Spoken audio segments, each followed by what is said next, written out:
What's up, guys? Welcome back to Call of the Wild, the Angler. Today we're going to talk about my suggestions for new or returning players to this particular game. And I'm calling it a suggestion video instead of a guide video because it's not really a guide. There's really no right or wrong way to do pretty much anything in this game. But there are recommended ways of doing things and there are suggested ways of doing things. So this is my suggested opinion on what you should do on every single map when the maps open up, or if you're a new player, what you should do on the available maps. So the first thing, once you're able to traverse the map freely, after the tutorial and some of that other garbage that you have to do. Sorry, it's not garbage. It's actually pretty informative if you're brand new to the game. But for me, it's a waste of time. But once you're able to start traveling the map, I highly suggest and recommend that you come over here to Journal. You're going to want to talk to the warden first on this particular map. You're going to want to talk to the warden first. Once you do that, go to the journal, go to this section here called Favors, and you're going to have a whole bunch of missions. Some of these are not going to be unlocked for you until you find the item.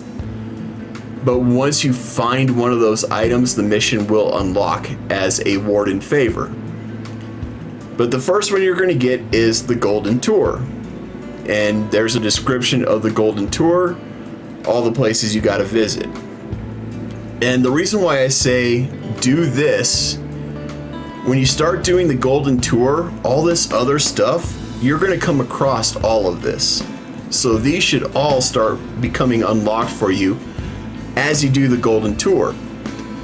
And if you go through my videos, I have a video called The Golden Tour, All Wardens, Favors, and Collectibles, or whatever. And I take you literally to everything to where you can get 100% of everything. No joke, everything. So you'll find all the locations, you'll find all the notes, you'll find all the lost and found items, you'll find all the figurines, and you'll find all the coins. And on the map itself, you will unlock all of these locations. Okay? So, the reason why I recommend doing this on every single map, the missions change for every map, okay? Let me clarify that right now. I'm just using the Golden Ridge as an example. The reason why I highly recommend doing this is because you're going to get experience, for one, for finding all that stuff. With that experience, you're going to gain levels, which you're going to need to upgrade your gear. And when you upgrade levels, you start seeing that you're going to get free baits. You're going to get free gear. I think you even get free line at one point in time. I forgot what the level threshold is for that, but you get that stuff. You get it for free. I think if you're starting from level 0, and if you do the Golden Tour and all the favors and stuff like that, I believe, I can't remember off the top of my head, but I believe you end up at like level 14 or level 17, somewhere in there. And you've got a you don't have a full set of equipment, but you'll have a whole bunch of free baits that you don't have to buy, that you can use right from the get-go.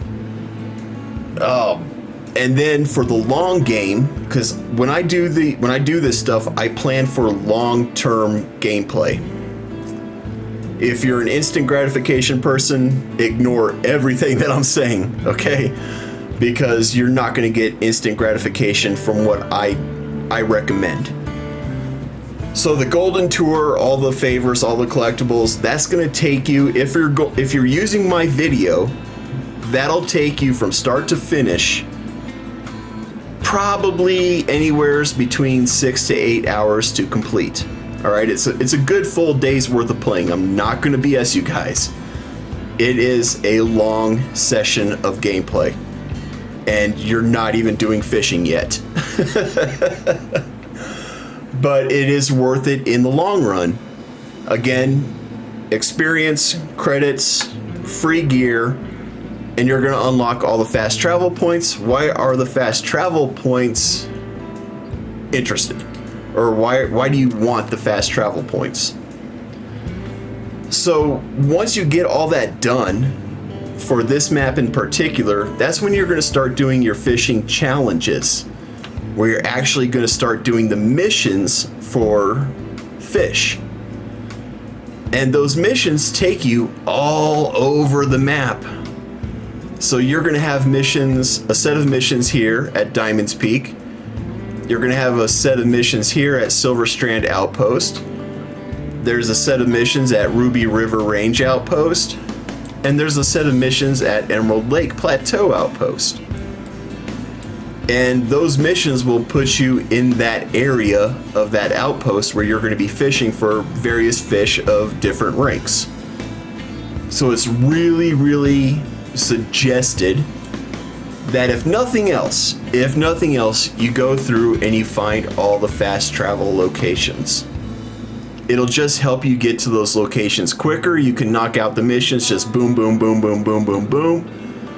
And before you know it, you're at 1,000 reputation. You've done all the missions, and now you're just grinding for credits to get the best gear in the game. If that's even a goal of yours. It might not be.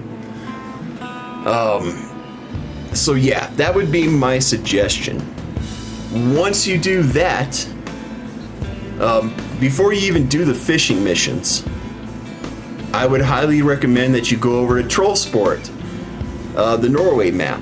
And again, I've got videos on all of that. I've got videos on all of these fishing missions as well. Again, they're suggestions, not guides, not how-tos, they're suggestions. It's what worked for me. If it doesn't work for you, at least I give you a baseline to go off of so you can expand out and try different things that may work for you. But I would go over to Trollsport before you start doing any of these fishing missions and go do all the side quests or all the side missions over there. So we're talking about the geocache locations, we're talking about the scavenger hunts, we're talking about the find the rod, reel, and lure mission. You don't even have to do the final test. I still haven't even done the final test. But if you do all of that stuff before you even start doing the fishing missions, you'll be like level 25, level 28, somewhere in there. You'll be up there. And you'll have a whole plethora of things unlocked for you here in the shop. And that's really kind of what I'm talking about, playing for the long game. And again, and the same is true on Troll Sport. If you go through and you get all those fast travel locations, it makes doing the fishing missions so much easier. But what I'm talking about here is we come over here, like we want to buy equipment. And you can see here, some of these are level locked. Like the highest, the best spinning rod that you can get before you have to start spinning tokens, level 28.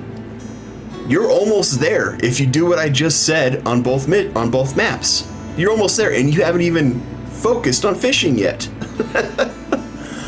Let's see, where could you possibly get? So you'll definitely be able to start mid-range. Definitely be able to start mid-range. For sure, you'll be able to get the marksman. You'll be able to get the anchoret if you want. The architect. You can get everything except possibly these last two without focusing on fishing at all. How cool is that? So, like I said, I'm setting you up. My suggestion is to set you up for long-term gameplay. This is so when you actually start fishing, you're set up to catch those fish to where it's not going to be as big of a hassle as it is for people who just jump straight into it. So yeah, once you do that, once you get all the little side missions done, then do your fishing missions on both of the current maps. And by then, you'll be level 40, if not higher. So you'll be able to really start focusing on other things. You'll be able to start focusing on those bigger fish. And you'll be at where I'm at right now, where you've got golds of everything except for maybe this guy here. And you're trying to get them dimes now, like what I've got here and here. You'll be going for the legendary fish, like these guys. And you'll have the gear and the tackle to handle them. If you don't have the proper gear, guys like this guy particularly, you will never be able to catch them. You gotta have strong enough gear to catch this guy. Goldstein, you can probably get him pretty low level. He's not that big of a fighter, even though he looks like a chunky boy. He's not much of a fighter. But yeah. And that's what I'm talking about. So there's a lot of guides and how-tos on YouTube. And they're okay. But they kind of give you the impression of this is how you have to do it. And it's not. There's so many other ways to do this. If what I'm recommending doesn't jive with you, don't do it. Alright, don't do it. Like I said, if you're an instant gratification player, my way of doing things is not going to help you. It's just not. It's going to frustrate you. You have to have the time and the patience to do things the way I recommend doing it. If you lack either one of those two things, my way's not the best way for you. It's just not. But either way, I mean, that's my recommendation. Set yourself up for long-term success in the game by taking that time, by taking that one day, maybe 2 days, to actually just go through and unlock everything, get all the collectibles, do all of that. Once you get all that done, you don't ever have to worry about it again unless you become a content creator like me and you have to delete your save file and start all over again because some big thing happened and yeah. But, you know, for most people, you'll never ever have to do it all over again. It's hit it and quit it. Once you get all that stuff done, then you just focus on fishing. Focus on the main aspect of the game, which is catching fish. And, wow, that actually, I thought that was going to be longer than what it has been. So, we're going to cut it there. If you found this video informative in any way, shape, or form, hit the like button. If I've earned it, hit that subscribe button. And as always, be safe, be cool, and have fun. We'll catch you in the next one.